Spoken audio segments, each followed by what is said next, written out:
Good morning, everyone. Good morning, Rabbi. We are learning Mishna Gittin, Parak Vav, Chapter 6, Mishnah Beis, Mishnah 2. Okay, today's learning is sponsored in memory by the Garland children, L'Zeichem Nishmas, memory of their uncle, Chaim Gavriel ben Moshe Nachum. Okay. Ha'isha sha'amis kabali giti. A woman who told her, an agent, accept the get from me. Okay, and as we said, a woman can make that kind of a agent for her, and she said, accept the get from me. Now what happened is that after he accepted the get for her, which made her divorced, he didn't give her the get back. Didn't give back to her. And therefore, she needs now, if she wants to get married, she needs to prove that she's divorced. If she'd have the get, you should have the bill of divorce in her hand. Okay, so that proves she's divorced. But she didn't receive it. It was her agent who received it for her, and he didn't give it to her. So now she needs to prove that she's divorced. So says the Mishnah, Tzricha shtei kitei edim. She's going to need two sets of witnesses. Shnayim sha'im b'faneinu amra, two that say that in front of us she told this person to be her agent. Ushnayim sha'imrim, and two witnesses that say b'faneinu kibel v'kara. In front of us, he accepted it, meaning he received the get for her, and then he tore it up. Now, the purpose of tearing up the get, as the Bartanura points out, is because the Mishnah was dealing with a specific time in history where the controlling government of Eretz Yisrael, which was not Jewish at the time, was not allowing the performance of mitzvahs, which included giving a Jewish divorce. And therefore, when a Jewish divorce was done, the get was received and then immediately torn up. So the Mishnah says that the two witnesses that testify to the fact that this person actually received the get for her, which makes it divorced, they also have to say that he tore it up. Now, why is that important? Should be just enough to say that he accepted it.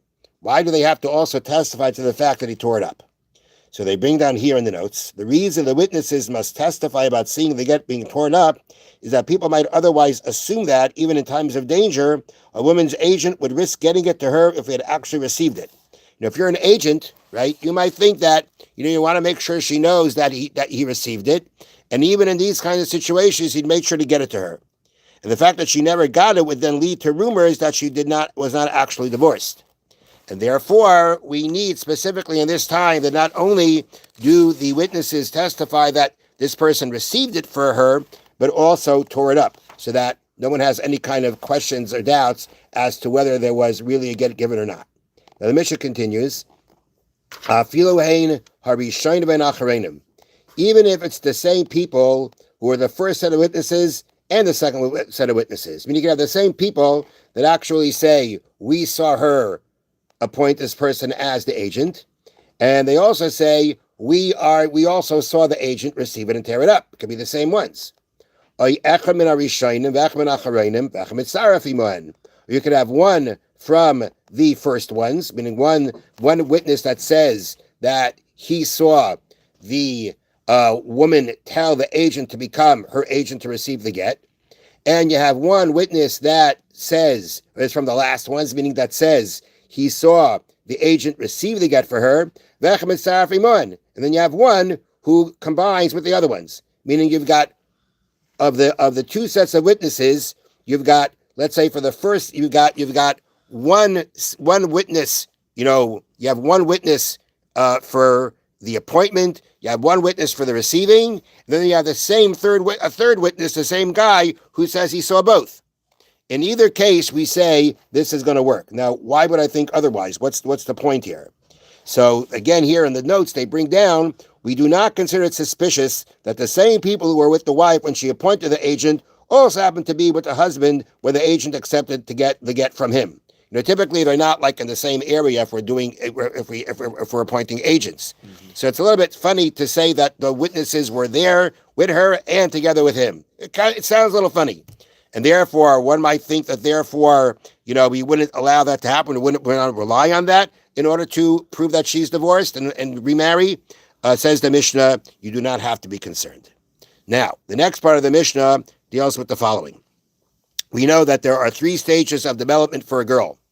There is a katana, a minor, a nara, where she hits the age of 12, between 12 and 12 and a half. She's called a nara. And then, which they like to translate that as beginning of adulthood. And then after 12 and a half, she becomes a bogeris. She's a full adult. Now, a girl is a katana, right? We said that.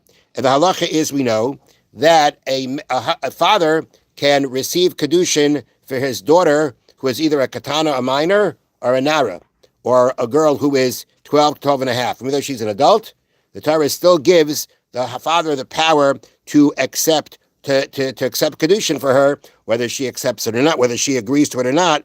He can accept the kedushin and have her married. Now the Mishnah says the following: Nara hamurasa. You have a nara, right? She's the age of 12, which means she's officially an adult. Hamu'irasa, who is betrothed. Okay, she is not. She had kedushin done on her, and she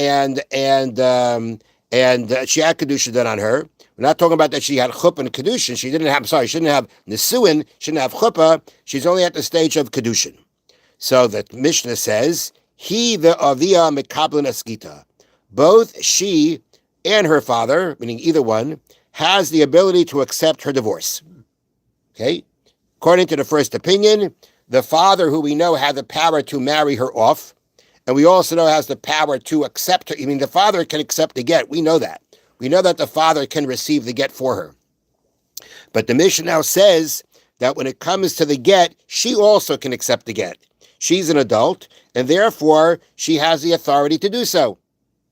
That's the Tanakama. Now again, we're specifically talking about a Nara Hamurasa. This Nara is betrothed, because once she goes to chuppah and she's in a suah, she's completely married. The father is completely out of the picture from then on.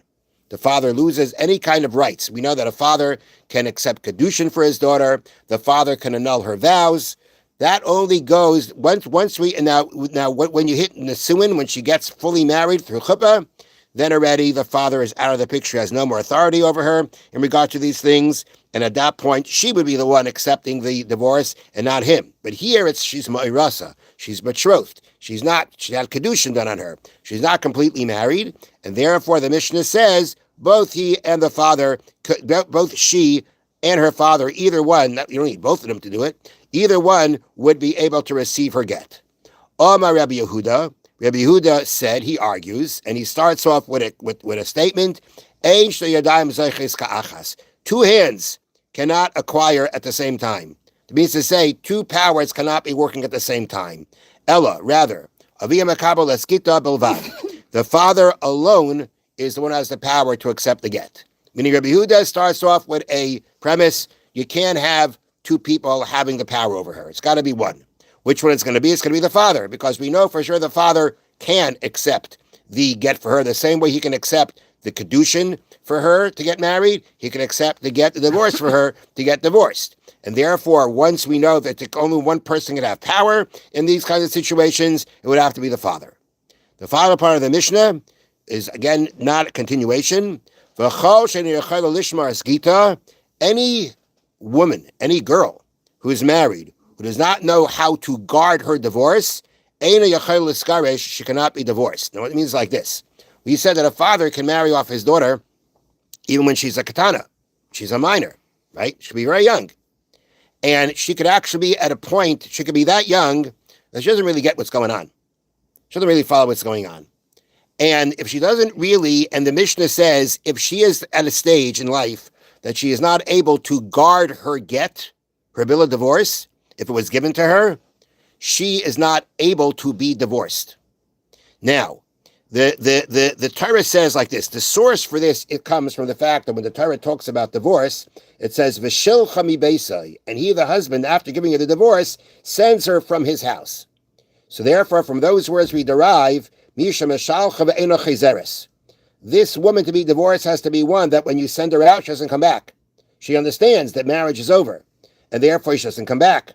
But if she doesn't understand the marriage is over, then you can't divorce her. Now, the Mishnah tells us, how do you know if she's at this stage or not?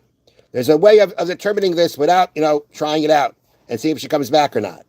Rather, what would be like this. Let's say you would give her this divorce. You'd give her the bill of divorce to hold on to. and she'd have that amongst other papers. And you would say to her, give me your get. Show me your get. Show me your bill of divorce. And she wouldn't know which one to give. She would give any one of them because she doesn't know the difference between one document and the other. That is already at a stage that she does not understand what's going on. She doesn't understand the whole concept of being divorced, and that would be a girl who would not be able to be divorced. Even if her father would accept the divorce, which he typically has the power to do, it wouldn't help here because the Torah says a woman who does not understand she's divorced cannot be divorced. And therefore, that's why the Mishnah says she cannot be divorced. A woman who cannot guard, a girl who cannot guard her bill of divorce cannot be divorced, no matter through whom. Have a wonderful day. Thank you, Rabbi. A good Chodesh Tov.